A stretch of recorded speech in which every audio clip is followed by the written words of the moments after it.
雷達圖唔係黑白線咁簡單，係一種要靠經驗先睇得明嘅語言。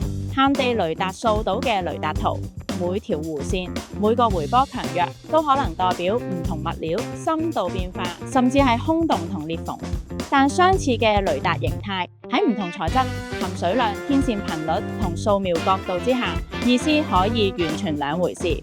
呢度就係資料分析經驗分勝負。我哋團隊10幾年實戰經驗，行過馬路、入過工地同隧道，建立到自己嘅標準化流程。多頻雷達掃描交叉確認，現場校準地層參數，結合相關管道或結構圖則，更可以提供地下管線探測服務。現場收集到嘅數據，我哋會整合多方證明先落結論。相反，唔專業最常見嘅錯誤係乜？將地下管線誤判成空洞，濕度高嘅泥土當成空隙，睇錯物料令深度偏差，最後開掘錯位，成個工序走冤枉路。專業唔只係儀器，更係判讀同驗證，用得其所就係將似是而非變成有根有據。